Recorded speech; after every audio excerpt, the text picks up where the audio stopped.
Welcome to Business Buzz. I'm ready for today. Are you? My hot topic for today is women business lawyers and how they become partners or don't become partners. My name is Susan Spencer, and this show is all about you, especially if you're a lawyer or want to become one. My guest is Rebecca Smolin, a successful tax and estate planning attorney who hails from Philadelphia. She is a recipient of numerous awards, is an all-around incredible, talented woman, and young to boot. I'm thrilled to have Rebecca on the show, and I want to welcome her to Business Buzz. Thanks, Susan. I'm happy to be here with you. So let's get started on some of these very difficult topics. One of the things that's always bothered me, having been a lawyer in my past life but never trying to go for partnership because I was there a very short time and was in commercial law, is why are there so few women partners? And we're talking about, when I say so few, there are less than, the odds are 5-to-1 that a woman makes partner. That means there's only 20% of all the lawyers that are partners that are women. And there's obviously lots of reasons for this. None of them, to me, seem like they are real reasons. They just seem to be excuses that men continue to give in the business world to keep women back. And this has to stop. From my viewpoint, having been a lawyer for a brief period of time, there's still a lot of politics in being a lawyer. There's a lot of politics in the office. It's very slow for women to become partners. There are not as many mentors as we need. There are very few female partners, and therefore you don't have a lot of role models to follow. And the career expectations for women are at least as high as men and maybe higher, and therefore they have very little flexibility in their schedules. And all of these things become problems because it holds us back. And today what I try to do with Rebecca is figure out what's holding us back and how can we fix it. So I'm going to throw this over to Rebecca for now and ask her, why does she think there's so few women partners in law firms, and what's really holding them back, and how can we make a difference in this? Okay. Well, Susan, I came up with, there's a gazillion reasons that are out there, but I came up with 3 primary reasons. I'm just going to quickly go through and then I'll elaborate. One is that women think that it's enough to just do good work, and someone's going to recognize that just like they got an A or an A+ on their exam, and they got recognized. It's not that simple. You need to do more than just good work to move up through the ranks. Number 2, it is the case that it's still men at the top in the positions of power, and they relate better to people who are like themselves. So that's still a disadvantage that women have, but slowly that's evolving. As we get the 20% women partners, there's more mentors and role models out there for the future. And number 3 is that women are just a little too meek sometimes about asserting themselves and taking credit for what they do. And it's a socialization and a cultural issue. Men are very quick to beat their chest and let everyone know about all their accomplishments, and women are socialized to just wait for somebody to acknowledge them, and that it's actually rude to promote themselves, and women have to get over that. But have you changed your style, Rebecca, as you've learned and gotten experience, even though you're still a young lawyer? I absolutely have, because I was raised with a mother who who would give up her seat for someone else. She would sit on the floor. She didn't matter. Everyone else was more important than her, and I had to learn not to just be a people pleaser. You have to get out there and assert yourself and demand, recognition for what you do, but you have to do it in a diplomatic way. Absolutely, because women can turn everybody off if they're too aggressive and too over the top. But there is a certain amount of horn blowing that women must do. They must blow their own horn because no one else is going to blow it for them, and they have to be able to make sure that other people know their accomplishments in as diplomatic and politically correct way as they can. They cannot sit back and wait for somebody to look at them and say, "Oh, I heard you did such and such." It'll never happen. Yeah, and a big thing, I was saying, going back to my first point, that doing good work isn't enough. I found what has helped me over the years, and it was promoted from when I was a young lawyer with one of the lawyers I worked with to get out of network. He always said, get out of the box once a week at least. And what he meant was, don't just sit in the office with your head down. All he cared about, he was from the old schools before billable hours became paramount. He just cared that you were generally at the office 8:30 to 5:30, And he would suggest getting out of the office once a week, whether it was to meet with a client, whether it was go to a seminar or whatnot. The idea was to spread yourself around and to make different connections. And I think this is something that women learn younger, at least if they were in Girl Scouts. I always think about this. Girl Scouts, one of the refrains was to make new friends and keep the old. One is silver, another is gold. The idea is that you have to keep reconnecting with your old contacts, and you have to keep making new ones and building your circle. Well, that's why I think LinkedIn and even Facebook are great mechanisms to keep your relationships from very long ago. And it takes time to keep these particular to keep up with a lot of this stuff, because you have work to do, and then you've got your social networking to do, and your kind of semi-political networking to do on LinkedIn. And however, it is an easier tool than trying to do it one-on-one every day, trying to reach out to people. It's a much easier way to just kind of connect with each other, and it's something that I recommend highly. Do you? Absolutely. No, I mean, it's difficult to fit in a lot of time on things like LinkedIn when you're trying to get your work done, but I do think it's important to spend maybe a half hour a week looking over your contacts and your contacts to see if there's somebody else that you need to hook up with. And maybe shoot a message to somebody. I meet people for breakfast or lunch just about every day. It keeps you in front of them. You get information from them. You don't necessarily get a new client from them automatically, but down the road, usually there's some client that you can attribute to some random relationship that you developed, and you never know what's going to lead to what. But it also makes work more interesting. Absolutely. Sitting in your office and cranking out documents. So. Absolutely. And I've always found, because one thing that those of you who are listening, if you're trying to succeed in a law firm, that is a business. It's not just being a lawyer. It's a business. And if you want to grow who you are and get better and get more clients under your base, you need to look at it as a business, because that's exactly what it is. You need to nurture sales. You need to nurture clients. You need to nurture the mentors and other members of the law firm and network with them and try to pool their ideas and pool other people's ideas, because the only way you're going to grow in terms of your expertise and in terms of your knowledge and in terms of your popularity is to look like it's a business. And every day when you go to that law firm, you need to say, I'm going to business. I'm going to do my work and I'm going to do a great job, but I'm also going to create my business. And that's the mindset that I believe women don't have in law that they must have.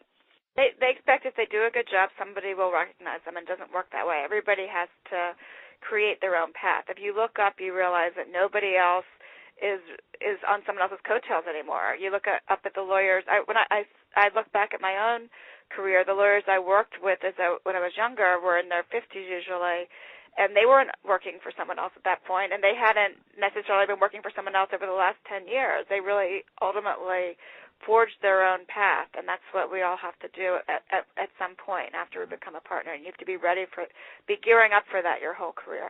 Right. Great advice. Let's talk about another question and issue that's been bothering me. I've seen a lot of articles written on it, and I don't know whether it's accurate or not, and you have the inside track. So I want to know, do you believe that many women opt out of partnership track? And if you believe that, why do you think they do it? Okay. Well, the number one reason people say women don't stick with it for partnership is because of domestic responsibilities. I do think that is true in some cases. I do think that some women have husbands whose careers end up being busier and more important to their family than theirs. But it goes the other way around, too. I've seen plenty of situations where the woman's career is more important. So there's certainly some, I would say 10% of the opt-out are because of domestic responsibilities, and I think that 10%, and maybe I'm underestimating, I don't know, but I do think whatever the percentage is, it's shrinking, because we are definitely getting to the point where men want to participate more in domestic life also. And so, more women have more space to dedicate to their career because they have more help at home.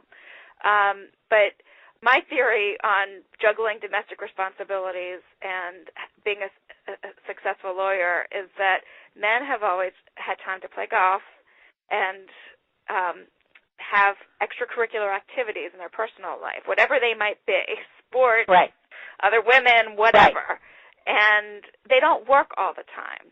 So if men have always had time to do both, have a satisfying personal life and a satisfying career, there's no reason women with their talents at multitasking and with today's technology can't do both and can't contribute at the same level or greater than men.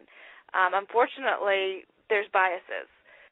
So the way domestic responsibility is cut in really is it's more at the senior lawyers expect them to back out, and then they don't trust them to the same degree as they trust the young men who they expect will have more support at home.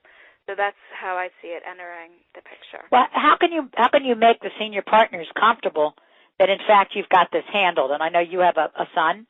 The way I handle it is I've always been a very responsive lawyer. It's my personality, but also it's been what works. Once I get the senior lawyer to understand that I'm going to be there 110%. Not necessarily on a timetable that they impose on me, but right. I get things done when they need to get done, and with just as much attention and care and accuracy as the male lawyers, if not more so, then it ends up being, my family situation ends up being a non-issue. So it's just a matter of being given a test drive, and then they get over that issue. At least that's been my experience. And what advice would you give to other women who have the same issue where they need to try to make the senior partner feel confident that they're going to be able to perform at the level they need to perform at? Is there anything they can do or say, or is it just their action? They need to volunteer for the grunt work. You need to work your way up. You take the work that nobody else wants to do, and you prove yourself on that. You need to volunteer for things. If a senior partner is supporting a charity and they're trying to fill a table for a lunch or a dinner, you go. You let them know that you're supporting them, and they end up reciprocating. That's how it works. Well, and that's a really good point. It isn't necessarily a law thing you're doing. You're doing it as an ancillary, a social ancillary, but it does play into the business. Mm-hmm. And certainly if you had your own business, you would say if a customer of mine has a function and they're either being awarded something or they want me to go, of course I'm going to go. So this should not be any different. And women don't understand that. They don't say, oh, I don't want to go. I got other things. I want a big home and blah, blah, blah. And also taking on a project they don't understand. I mean, that's how you learn. That's how you grow. That's how you get to be a better lawyer. That's how you add value. If they want someone to do a project that's difficult that you don't understand, raise your hand anyway and figure it out. Right. There's nothing that you can't figure out. If someone else can do it, so can you. That's how I've always looked at it. And I've always been able to solve the puzzle. I mean, if we can make it to law school, we can handle anything. That's my theory. Well, that's probably true, except that when you're in law school, you kind of have tunnel vision because you're just focused on a very narrow range of issues. And when you're in business, as you are when you're in a law firm, you have a lot of different things coming at you. And what women need to do is get that scope to be bigger, not narrow, just at their desk working away on projects. And why do you think that the median pay for women lawyers is only 74% of what male lawyers make? It's absolutely outrageous to me because you've got women coming out of law school. It's a lot of education. They have to already have a baccalaureate degree, and then they've got 3 years of law school, and then some of them clerks, so it could be more. Why is it that they're so far behind men in the pay scale? Well, there's a number of reasons. I mean, number one is seniority. If you look up, the senior lawyers certainly are even more than 80% men. So it's always the people at the top making the most money. So that's certainly part of the factor. So women are still coming along, progressing up that pyramid. And law, just like anything, is a pyramid. I mean, any company, there's a CEO at the top. Law is actually a flatter pyramid than most businesses are. Right. But it is certainly also the biases. I mean, I hear stories all the time about the golden boys and men being favored. There's biases, and it's very difficult to make headway with that. Other than if you can't, you got to. A lot of women do leave for that reason, to be able to compete. Yeah. Because they're not getting the same favored treatment, and they're going to be treated more fair in an environment they create. But you just got to keep pushing at it. I don't believe in just leaving, because I think if women keep leaving, then there's no one on the inside to change things and make things better for the next generation and to dispel all the biases. I think it's important actually for women to stick it out and fight for their ground. But the reality is that men hand off client relationships to other men. And, there's some more open-minded men that don't do that, that are really fair and do definitely take care of women to the same degree as men. But there's still a lot of the comfort level for many men being better with younger men than with younger women. Well, how can we change that? But also, women need to ask more. Women need to ask more too. Women need to keep asking and take the risk that it's gonna there's going to be pushback. We need to keep asking until men get used to us asking at the same level as men.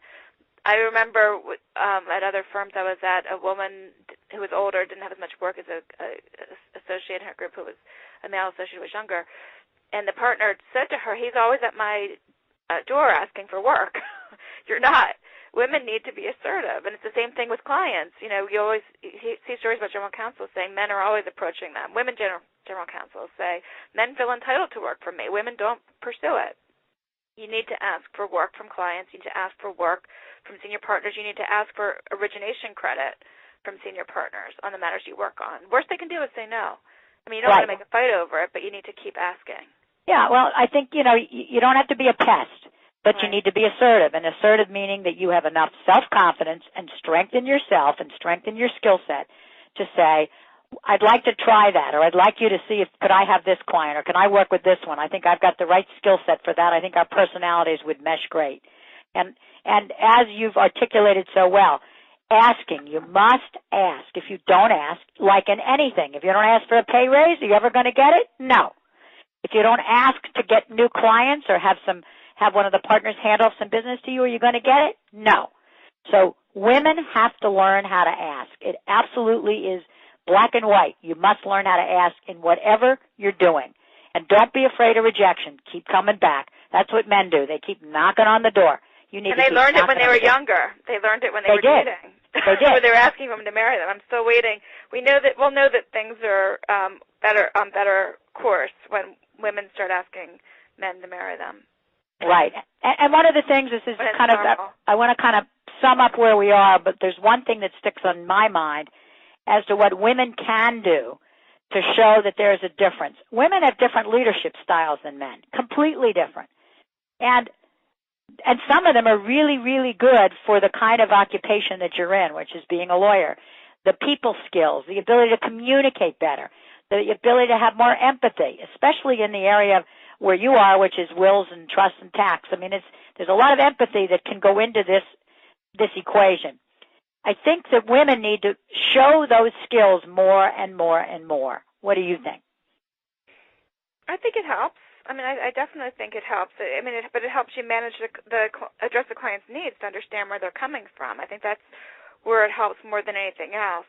As lawyers, a part of our problem is that we only make money by charging our time. So we have to be very careful with how much time we spend trying to be, emotionally supportive.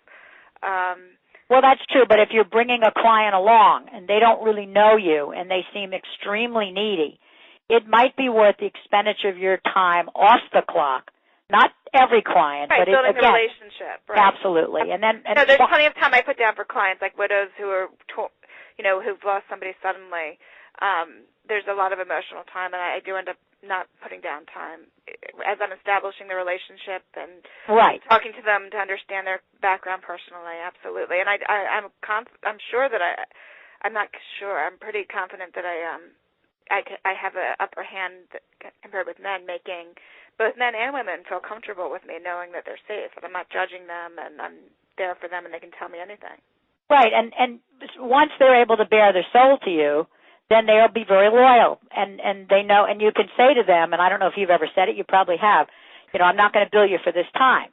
Yeah, exactly. And that makes them feel even better. But you have to limit that because there's only so many hours in a day. That's the problem. But you can say, I'm going to go easy on you on this particular matter because I understand this is something unique that doesn't happen often. And exactly. I think but women do have to be careful about giving away their time. They do. They That's absolutely another way do. that women hurt themselves in the partnership track. Right. If they give away too much. Women do have to understand the value that they add. Absolutely, but it's a delicate balance. And if you want to build customers, it's no different than any other business. You do have to put out a little bit of extra time in order to build that confidence level. So, but it's a delicate balance. It's not let me give it all away. It's let me give a little piece of it away so somebody knows I care about them. And I'll give them that now, but if I gain a great client, it'll be worth it, and I can kind of build it into a little bit higher rate if I have to later. Right. Yeah, and women have to get off the idea of being 100% perfect on anything, whether it's business development, whether it's, being perfect on every document, having no typos, because, men grow up with batting averages. 300 is a great batting average. I've had men say that to me a lot of times when I say, this one didn't work out, this thing didn't work out. Well, they didn't have 300 either, believe me. Nobody bats 1,000. No, and they don't tell you all the strikeouts they've had either. Exactly. And that's you what got happens. to be willing to strike out. Yeah, again, guys go for the home run, and in all business, and their percentage of strikeouts is greater than their percentage of home runs. You can be sure of that. So that's how you get ahead. You've got to be willing to take the losses and take the hits. Absolutely.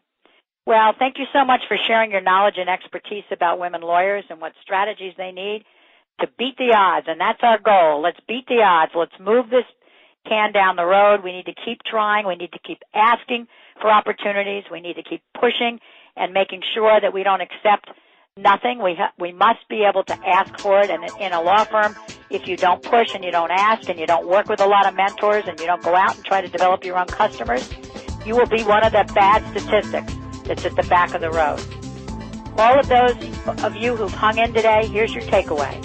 Hook your star to a credible and powerful mentor or many mentors and sponsors at your law firm who appreciate your brains and skills. Make sure they understand that you are willing to put out and do as much as you can to succeed, and you want to push and not be afraid to ask them for a better chance to move up and change these lopsided odds. If you have any comments or questions, you can email me, and if I use your comment on the air, I will send you an autographed copy of my book, Briefcase Essentials. So until next time, I've been there, done that, and now it's your turn.